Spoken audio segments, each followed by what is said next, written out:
காலம் மறந்தவை. 1955 முதல் 1988 வரை பிறந்தவர்கள் அதிர்ஷ்டகாரர்களே. 1955 முதல் 1988 வரை பிறந்த நம்மை போன்றவர்களை இந்த கால குழந்தைகள் அல்லது இந்த ஜெனரேஷன் மக்கள் நம்மை பற்றி என்ன நினைத்தாலும் கேலி செய்தாலும் நாம் மிக மிக அதிர்ஷ்டகாரர்களே. தனி படுக்கையில் அல்ல, அம்மா அப்பா கூட படுத்து உறங்கியவர்கள் நாம்தான். எந்தவித உணவுப் பொருட்களும் நமக்கு அலர்ஜியாக இருந்ததில்லை. புத்தகங்களை சுமக்கும் போதிமாடுகளாக இருந்ததில்லை. சைக்கிள் ஓட்டும்போது ஹெல்மெட் மாட்டி ஓட்டி விளையாண்டது இல்லை. பள்ளியிலிருந்து வீட்டிற்கு வந்தது முதல் இருட்டும் வரை ஒரே விளையாட்டுதான். ரூமிற்குள் அடைந்து உலகத்தை பார்த்ததில்லை. நாங்கள் விளையாடியது நிஜ நண்பர்களிடம்தான், நெட் நண்பர்களிடம் இல்லை. தாகம் எடுத்தால் தெரு குழாய்களில் தண்ணீர் குடிப்போம். ஆனால் பாட்டில் வாட்டர் தேடியதில்லை. ஒரே ஜூஸை வாங்கி 4 நண்பர்களும் மாறி மாறி குடித்தாலும் நோய்கள் எங்களை வந்தடைந்ததில்லை.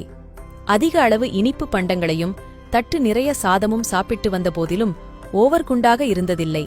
காலில் ஏதும் அணியாமல் நாள் முழுவதும் சுற்றி வந்தாலும் காலுக்கு ஏதும் நேர்ந்ததில்லை. சிறு விளக்கு வெளிச்சத்தில் படித்து வந்தாலும் கண்ணாடி அணிந்ததில்லை. உடல் வலிமை பெற ஊட்டசத்து பானங்கள் அருந்தியதில்லை. மிஞ்சிய சாதத்தில் ஊற்றி வைத்த நீரைச் சாப்பிட்டே உடல் வலிமை பெற்றவர்கள். எங்களுக்கு வேண்டிய விளையாட்டுப் பொருட்களை நாங்களே உருவாக்கி விளையாடி மகிழ்வோம். எங்கள் பெற்றோர்கள் பணவசதி மிக்க லட்சாதிபதிகள் அல்ல. ஆனாலும் அவர்கள் பணம் பணம் என்று அதன் பின்னால் ஓடியவர்கள் அல்லர். அவர்கள் தேடியதும் கொடுத்ததும் அன்பை மட்டுமே, பொருட்களை அல்ல. அவர்கள் தொடர்பு கொள்ளும் அருகாமையில்தான் நாங்கள் இருந்து வந்தோம். அவர்கள் எங்களை தொடர்பு கொள்ள ஏலே என்ற ஒரு வார்த்தை போதுமானதாக இருந்தது. அதனால் தொடர்பு கொள்ள செல்போனை தேட அவசியமில்லை. எங்களது உணர்வுகளை போலியான உதட்டசைப்பினால் செல்போன் மூலம் பரிமாறவில்லை. உள்ளத்தில் இருந்து வரும் உண்மைகளை எழுத்தில் கொட்டி கடிதமாக எழுதி தெரிவித்து வந்தோம். அதனால் சொன்ன சொல்லில் இருந்து என்றும் மாறியதில்லை.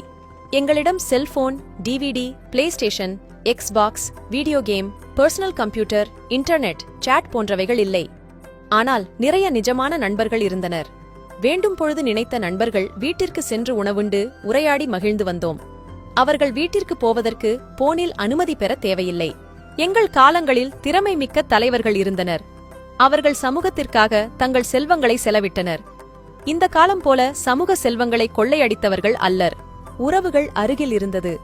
உள்ளம் நன்றாக இருந்ததால் உடல் நலம் காக்க இன்சூரன்ஸ் எடுத்ததில்லை.